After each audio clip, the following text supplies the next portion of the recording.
Principal Munoz, Madam President Eden Brown, wave because I don't know where you are, if you don't, there you are, this. Class officers, especially you, Jessica Raczak, who wrote me the best invitation I have ever received in the 21 occasions I have spoken for a last year Academy graduation event. You Raczaks should be proud of that. It was a very professional exchange.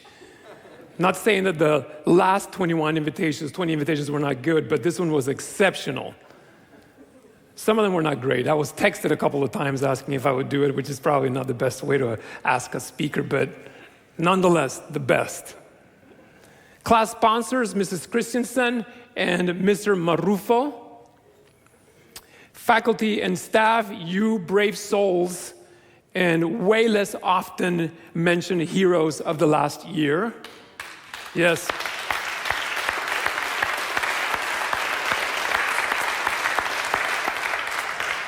Pastor of this church, Pastor Chris Oberg, and your staff, Pastor Chris, and sweet members of this church, thank you for opening this place of worship so we could spend some time celebrating our kids. Your kids, $15,000 a month worth of your kids, consecrating them to God today. So thank you for doing that. Students of Last Year Academy who are here, parents, I'll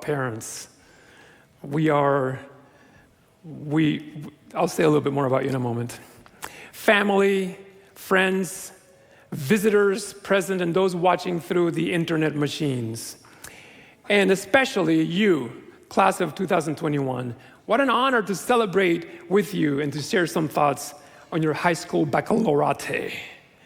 27 years ago, I know it's baccalaureate, whatever, that's how it's pronounced. 27 years, it's baccalaureate. Baccalaureate? What is it? Someone say it, baccalaureate? Baklava and latte? Good, yes, I love it. 27 years ago, I was asked to speak for a graduation service. It was an honor, both in a panic.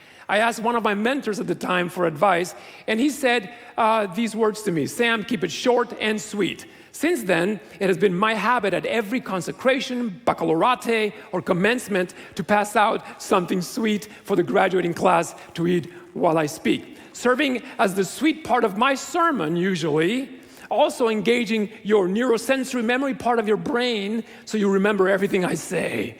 And it works because I've run into many students later in their years going, M&Ms. They can't remember what I said, but they know I gave them M&Ms for their graduation. Because of COVID today, I am not able to give you candy to enjoy. However, I am giving you each an individually wrapped and sealed for safety tin of Altoids, the curiously strong mint, invented in England 240 years ago, made of sugar and sorbitol. I don't know what that is, probably not good for you. These are the mini ones, not the big ones, the minis. They're also small, but so very powerful. Sometimes I think, you're not that powerful because you're so small, and so I'll put two in my mouth, but that's a mistake because then your nose begins to burn, so do your eyes, so eat only one at a time. There's bags under your seats on this corner right here. If you could pick the bags up, this is part of it, pick the bags up, and then maybe take one and hand it down. Is that allowed in COVID times? You just take one, individually wrapped one? All right, too late now, we've already done it, so we're doing it. And that is the sweet part of my sermon. And now, the short part. Someone say amen, short part. Your motto was interesting to me. It is what it is, but it will be what you make of it. Great, I don't know if I can preach a sermon on that. Your aim was weird, peace, love, and tofu, so I said I can't touch that. I don't know what that's about. Let them enjoy that little stunt. Peace, love, and tofu. But you chose a text from the book of Hebrews as your class text. A text that requires you take some things very seriously in life. I'm going to read you this text and I'm going to talk about it for a moment. Now, faith is confidence in what we hope for and assurance about what we do not see. Faith is confidence in what we hope for and assurance about what we do not see. In Eugene Peterson's excellent Message paraphrase, he paraphrases this text this way. He goes on to verse 2. The fundamental fact of existence is that this trust in God, this faith, is the firm foundation under everything that makes life worth living. It's our handle on what we can't see. The act of faith is what distinguished our ancestors and set them above the crowd. I love that you chose this text because it is a succinct definition of faith. So if you ever spend time wondering, what is faith actually? How do I define faith? You don't have to go to Google, go to Scripture. This is the definition of faith. Christians have been turning to this text for 2,000 years. They've gone there when their faith has been shaken, when their faith feels weak, to understand what is faith really. When they're going through tough times, they've gone to this text because it explains not only what faith is, but what those who have faith look and sound like and behave like. I love that you chose this text because if you have lived over the course of 14 months when your young faith and your hope have been tested. Over the course of your life, you will be tested even more than you were this last year. I expect that to happen. And I love you chose this text because this text explains how you're going to make it through those years. I love that you chose this text because I want you to have faith. It was the purpose of our investment in La Sierra Academy. Someone say amen to that. In fact, it was the entire point of our investment in La Sierra Academy. You could have learned all of the other academic material in any other place that would have been way cheaper than La Sierra Academy. I know we've made light of this and we talked about it a lot, but it is the investment we have made. It was so that you would have this kind of faith, the confidence and the hope that is spoken about in the text that you chose. I love that you chose this text because it is about a grown-up faith, which is why this section of my sermon is a grown-up sermon. And I hope you're listening. It is about a maturing faith, not a childish faith that is easily disappointed. I love that you chose this text because just beyond the text that you chose, and I know you did this, I know you chose this text because you know what's just beyond it. The author of the book of Hebrews goes on to cite a long list of examples of this great faithfulness. The kind of faith that we hope you will have. What kind of faith we hope you have right now. And the writer of Hebrews walks you through the gallery of all these heroes of our faith from the Hebrew Bible. Enoch, who walked by faith. Noah, who built an ark by faith. Not really, so he couldn't see the future, but he knew with certainty the things that I hope for in the future are going to happen. Abraham left his home, not because he knew exactly what was going to happen in the future, but because he had certainty. He was being called by faith to follow wherever God was leading him.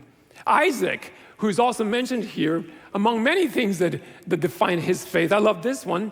He accepted a wife by faith who he had never met. Imagine that? I'd love to arrange some of your marriages if you'd let me. I think we could do a good job. Jacob, Joseph, Moses. The thing about Moses, the fact that he led a people to the promised land and he never got to enter the promised land. So he lives his entire life by faith, hoping for the promised land, confident in that promise. He never got there. That's the kind of faith that Hebrews is talking about. Rahab, the Gentile, makes it into this list. Gideon, who by faith went to battle with 300 men against a massive army. Barak, who ran for president in 2008, is on this list. That's not true. He's not. Well, not that Barak. There's a Barak here. Some of you are going to walk away from church today for the first time you've realized Barak is in the Bible. The name it is in the Bible. Yes, Barak was a prophet and a judge of Israel before he was president of the United States of America. Samson, it's hard to know. Samson lived by faith. David lived by faith. And by the way, none of these people, if you're keeping track of the names we're naming here, were perfect. The fact that they had strong faith didn't make them perfect. It gave them the kind of resilience that you need to have when your plans and when your circumstances change and it'll become dangerous. That's what their faith did for them. So 3 final lessons from your chosen text. All of these people we just talked about knew that God and the work of God is beyond what we can see. All of them knew that the work of God is what we can see, but also what we cannot see. It's beyond our comprehension. And they lived with certainty, trusting that whatever God was at work doing was also good. Back in February, I went for my second shot of Moderna. I went with Moderna because it sounded modern. I don't know if that made it more modern than the others, but it sounded more scientifically serious and advanced. The person who was giving me the shot, I think it may have been their first day. I don't like needles, so I'm a little anxious when I go get my shot. I chose to do my shot early in the morning, so I didn't have to spend all day thinking about it. I'm getting a shot today, right? Anyone like me? Yeah, I was the first one to the clinic where they were administering the shot. The person who's going to administer my shot is shaking. She's clearly more anxious than I am. Now we're both in a full-on panic. I'm like, so I roll up my sleeve. She gets the needle ready. I look away, as is my practice. And, you don't really feel it, kind of. But I heard these words come out of her mouth as soon as she was done. She said, "Oops." Well, some of it got in there. I know. What could this mean? So I went from living my life in this hopeful expectation that after this shot, 2 weeks after this shot, my life would become normal again, that I could actually go to places like I could see my parents, I could see our family, I could actually eventually, in the future, live with this certainty that this was eventually going to end. No more masks, Glenn, someday because of this shot. And in that moment, when she gave me that little oops, I hope something, I lived for the next 12 hours thinking, I am not vaccinated. I called my wife. I called your mother. Mike, I said, I don't think I got the vaccine. I think I'm going to have to schedule this again because there was an oops, and I hope someone got in there. So, but 12 hours later, it got in there all right. If you lived through what I lived through, after that, the 12 hours after you get the shot, man, it was horrific. Also, I'm a wimp. So at the onset of any kind of temperature or any kind of discomfort, I crawl into the fetal position and I begin to cry for help. Help! But it was a miserable 24 hours, which is how I knew there was vaccine in me, yes. All of us have lived with this tension about the vaccine. This is a grown-up thought, and I want you to spend a couple of moments with me on this. We have no clue, except maybe one or two in this audience, no clue what the vaccine is actually doing. We weren't in the lab when they were making it. We simply have this faith that when that vaccine enters our body, the hope of the future that we want will be realized, don't we? That's how we live. We live with the knowledge that there's a needle, there's liquid in it, it's going to go in my body. That's the part that we know. And some of you, again, may know a whole lot more about the proteins and the RNA and DNA and et cetera, et cetera. I have no clue what I'm talking about. I just threw out a bunch of acronyms that I've heard mentioned in news reports. But what I know, I bet you, is about what most of you know, and that is this needle goes in my body, and then I have this faith and this hope that this will bring about the future that I want. That's the kind of faith that's required to live in this world. That's the kind of faith that Hebrews is talking about. But this kind of faith that these people had also leads to another thing. And this is the second point I want to leave with you today. All of them knew that what we hope for changes the way we live today. That what we hope for in the future, that the faith that brings about this hope for the future changes the way we live today. It has to change the way we live today. What do we hope for? We hope for the things that we don't have, the things we cannot see, and we also hope for things that are more profound. That God will prevail, change everything one day. That God will make the world new someday. That God will change every heart and every person. And one author puts it this way that I love. the things we hope for in God's future for us summon us, they summon you, graduate of 2021, to bear concrete witness to that future now. So because you have faith in that future, you have faith in the hope of that future, you live this way now. What do I mean by that? Well, if you have faith in a future that God is going to bring about where there is no racial inequality, then you work and live that way here now, and you work towards that future now. If there's gender equality in the future of God for humanity, then we work and we live that way now. If there is an end to poverty in the future, then we live and work that way now. If there's an end to violence in the future, then we live and work that way now. If there's an end to consumerism in the future, we live and work that way now. If there is regard for the created order in the future, then we live and we work towards that now. That's how we give concrete witness to the fact that we have a faith that hopes for the coming of God and everything that God brings in the future. They knew that, and they lived that way. Every single one of these people that we talked about, the heroes of our faith. And I want to ask you, before I move on to point 3, do you want to be one of those heroes that Scripture talks about, that lives that way now? I hope you will, and I hope you'll commit to that. Here's the last point I want to make. They knew that you don't need a lot. They knew you don't need a lot of faith. You just need some faith, a little faith. Jesus said, like a mustard seed. If you had like a mustard seed's worth, that'll make all the change in the world. You don't need a lot. When our kids were young, Shelly, you remember we used to sing this song, love, love, love, just a little bit of love. Have you heard that one? Oh, the kids live for the clap. You know where the clap goes? No, I can't tell because of your masks. I don't even know if you're amused by this, so let me just move on. Oh, love, love, love, just a little bit of love. You don't need a lot. Oh, it's my family, never mind, yeah.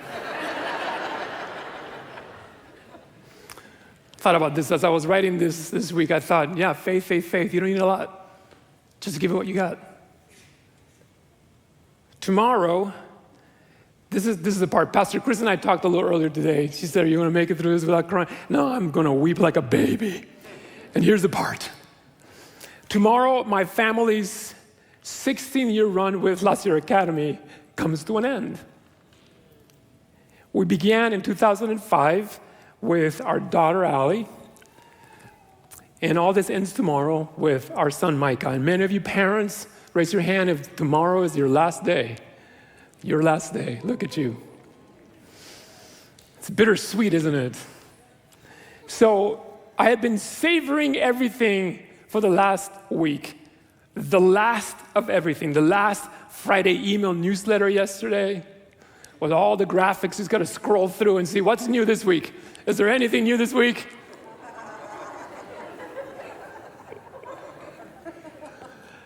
The last Sunday morning random web email that stresses you out. What do you mean you didn't turn that assignment in? What are you talking about? Why didn't you turn that assignment in? Why is this great? The last alarm going off for an hour from 6:30 until 7:30 a.m. When are you supposed to be at school? I don't want to go to school today. You're going to school today. That's not you. That's not you. I'm doing someone else's voice and someone else's. The last time seeing those khaki pants come on and that La Sierra shirt and maybe that sweatshirt that pushes the limits and the edges of the uniform code. Yesterday, watching my child, and I'm sure yours, drive to school for the last time.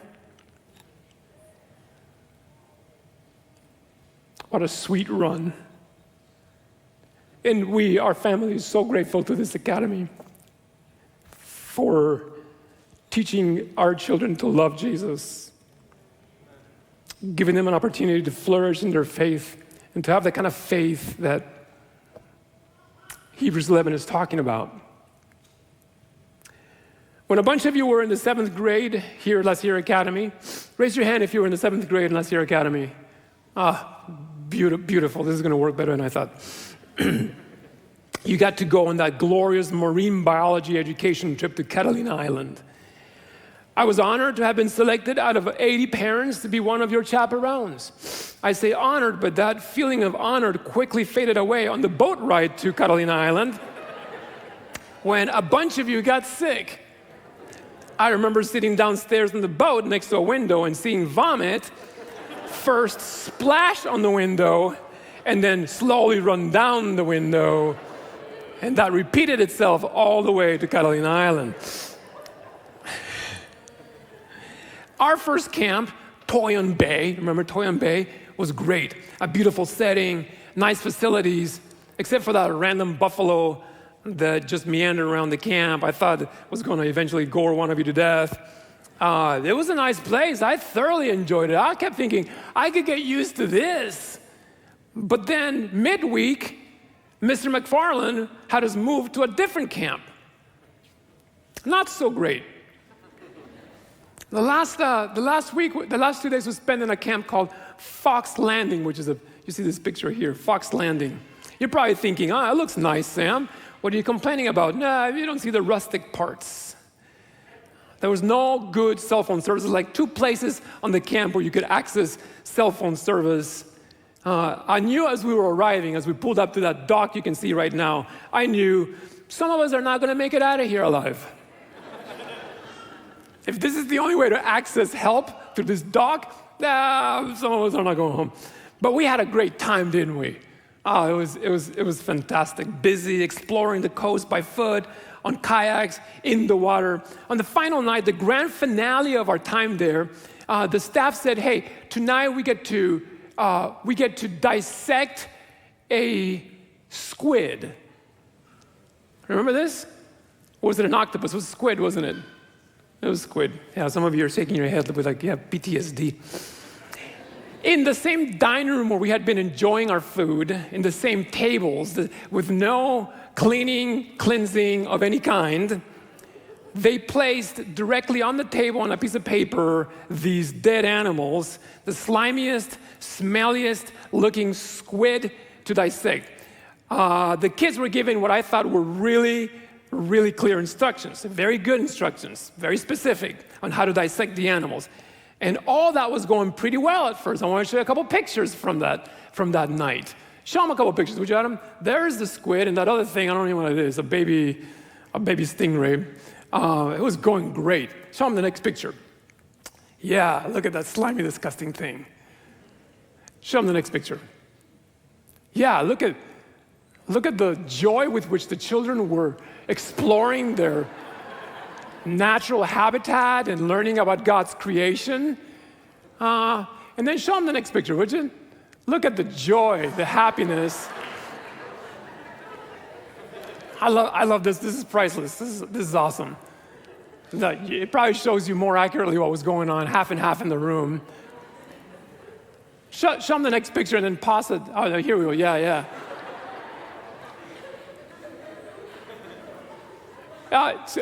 The excitement. Out of this night, I'm sure there's going to be at least 10 marine biology majors next year. Show them the next picture, and then let's pause here for a moment. And here's the picture that I took. And after I took the picture, I realized, hang on. Why is there black stuff on one of the twins' faces? I don't know which twin this is. Identify yourself. Oh, don't identify yourself. Later, I found out within minutes that it was actually the ink from the, yeah, exactly, on their faces. And from this section of the room, the whole thing spread. And it didn't just become the ink on the faces. Keep going, Adam. Show them the next picture. It became this. Now, I'm not saying that Nito is the one that began the whole, let's put the raw animal in our mouth. I'm not blaming you for that, Nito, but that's what the picture's showing us, so. Show them the next picture. Right. So, whereas Nito just basically placed it on his tongue, as you can see, Renzo thought, no, I'm going to commit fully. Yeah, I'm going to commit fully to this. Show them the next picture, would you? All right, pause here for a moment.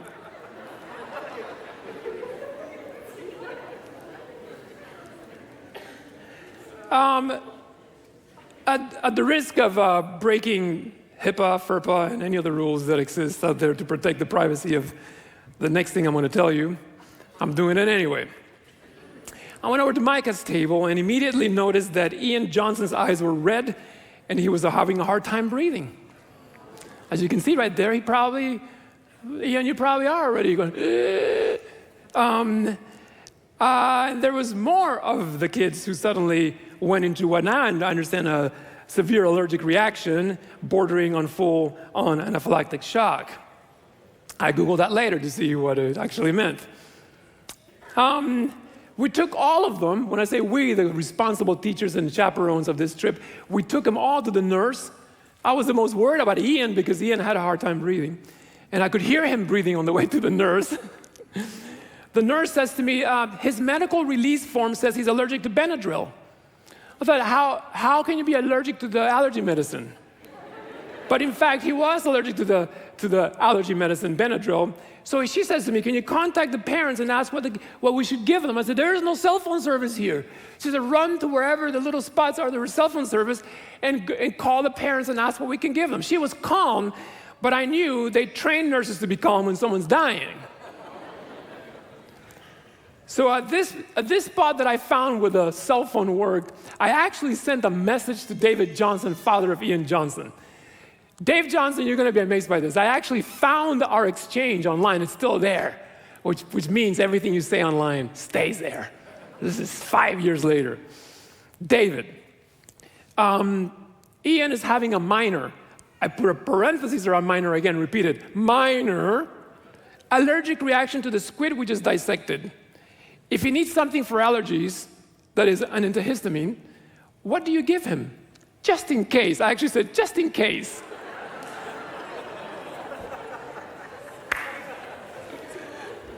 Where are you, David? There you are, yeah. Look it up. Facebook Messenger is all there. Just in case. So, reply from David Johnson. He's allergic to Benadryl. Give him Claritin or Zyrtec. Have you washed any exposed skin and gotten him to fresh air? Wow, come on, David. Of course, we had not done that yet, but we did immediately after that. Me. Okay, I'll tell the nurse right now about the Claritin and the Zyrtec. David, keep us posted. Minor, and then parentheses, you did this really minor panic here. How is a panic minor? We know our kids are in good hands, he says. And I thought, the good hands your kids are on, or in, handed him dead animals from the sea and let them go rampant with them. And then I thought, I am the good hands. I ran because the nurse didn't have any handy. I ran to get the Zyrtec that I travel with. And I remember giving Ian that little pill.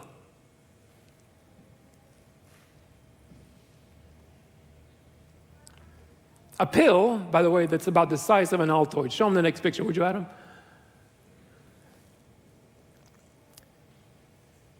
I remember that moment vividly, Ian, David, everyone involved. I knew that little pill was going to do its work. I had faith. I knew nothing about Claritin. It's chemical makeup. Matter of fact, I don't even take Claritin, so I've never experienced personally its effects. But I handed that little pill to that kid, knowing I've got to take you home to your parents. I was confident in my hope and assured of what I could not see. As your text says. I was confident in my hope in that little pill and assured of what I could not see, that it would do its work. So you've got these little Altoids I gave you. Don't eat them now. Don't eat them now. Do it later. But I hope that these Altoids last you a long time, one at a time. And when you've run out of these, I hope that in the future, when you taste a little Altoid, you'll remember, if you forget everything else I said today, It doesn't take a lot of faith, just a little faith. And that faith, that little bit of faith that Jesus taught us about, like a mustard seed size, just not much bigger than this Altoid or a Zyrtec. If you deploy it confidently, with hope, assured of what it will bring about, your life and the people around you and your communities and this world will change. It will change. God bless you, dear class of 2021. God bless you all.